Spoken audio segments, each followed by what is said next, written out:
I'm Peter Forster. I've been a member of the Canberra Yacht Club and before that the YMCA Sailing Club since the mid-1960s. I'm an honorary life member of the Canberra Yacht Club and I've sailed on this lake since the winter of 1965. So, a couple of years out when we were in Adelaide, but all of that time I've sailed on this lake.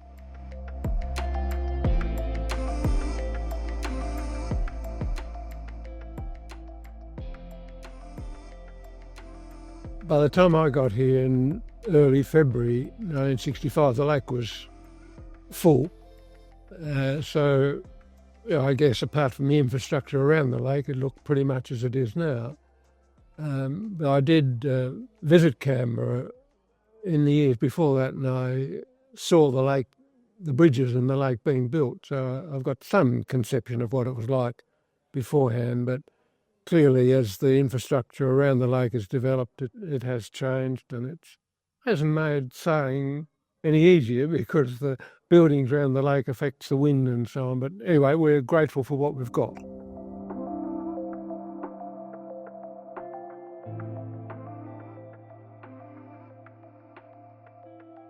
Perseverance, patience, concentration.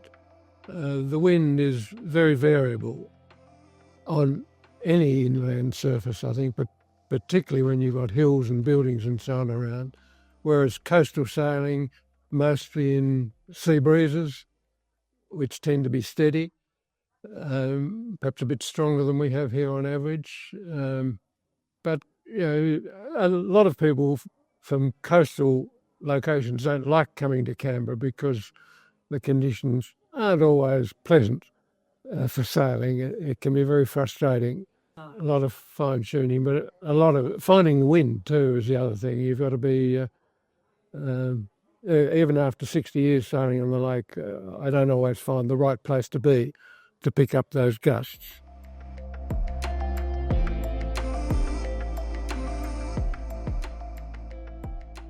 As I said, my first experience was sailing in Mrs. Pankhurst, a sea fly dinghy, in the winter of 1965, and that was something we did on a Sunday down at in Yarralumla Bay. It was just a group of us, probably about 12 boats, mostly families. We weren't married in those days, but there were families there. Husbands and wives sailed together.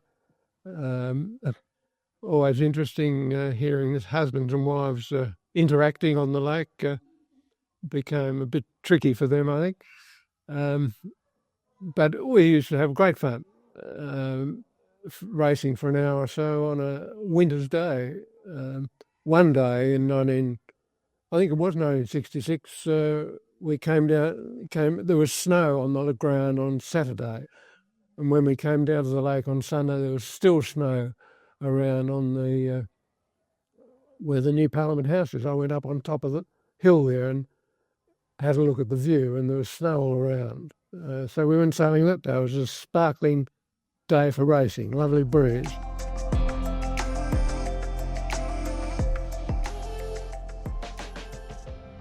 The women were involved right from the outset on Lake George and then on Lake Burley Griffin. Mrs. Pankhurst was a sea fly dinghy, one of the first established classes, groups of same type of boat in Canberra.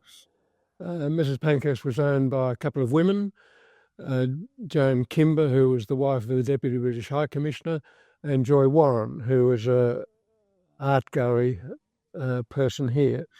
Mrs. Pankhurst was, Emily Pankhurst was a suffragette in the UK in the early 1900s, and she's a very famous name in that respect. And two women sailing in what at that stage was essentially a man's sport, it was an important name to retain, which I did when I bought the boat when they moved back to England.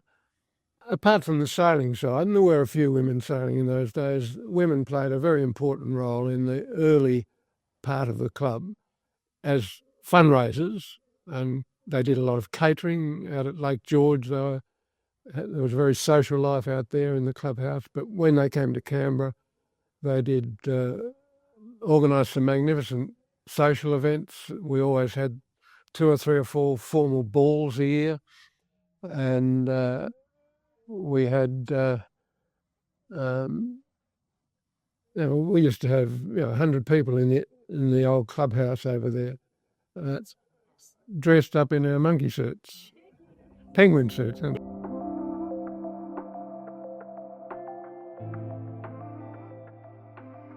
Yes, Crusader was the first motorised starting boat that we had. It first worked out at Lake George. The wheel came off the old Crusader, which was the first starting boat, rescue boat. It served dual purpose.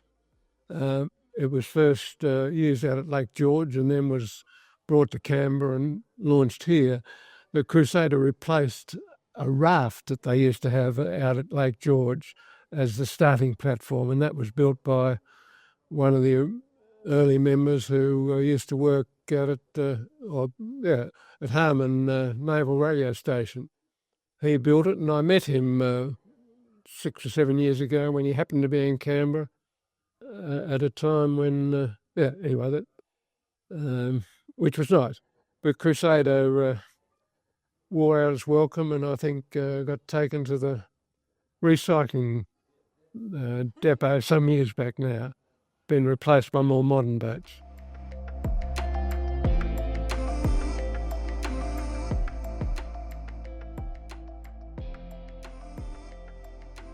Yeah, there's a sort of an approved way of doing this with a starting line and some buoys that are on a course that you need to go around. The timing, you have a warning signal, a preparatory signal, a starting signal, at usually 1 minute intervals. And the boats that are due to start, the aim is to be on the starting line at full speed at the time the signal drops. It's a flag signal, usually accompanied by a sound signal. And so the race gets underway and boats go round the course and then finish at a finishing line. That's the ideal thing, yes. Always difficult to find.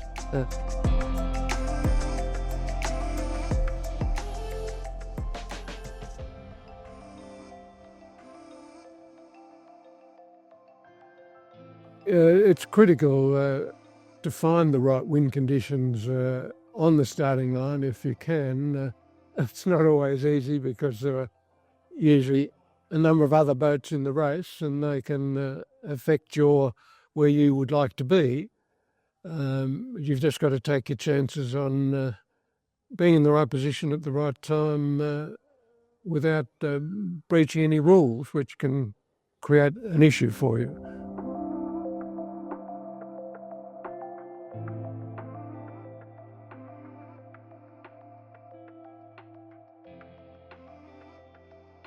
I guess bells are part of the naval tradition.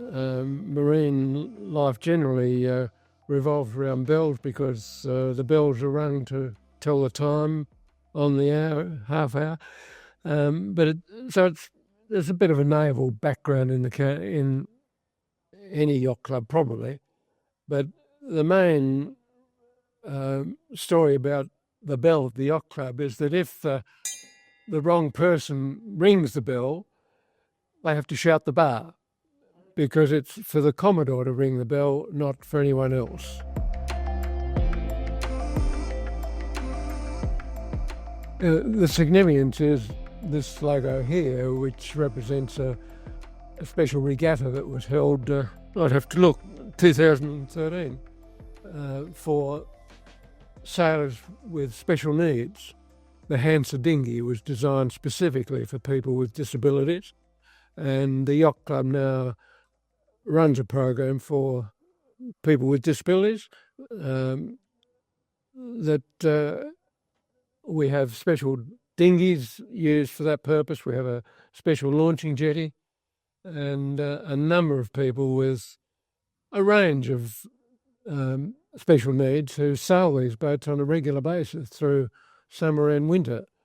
And it's a wonderful program it's worldwide, but we're very proud of our involvement in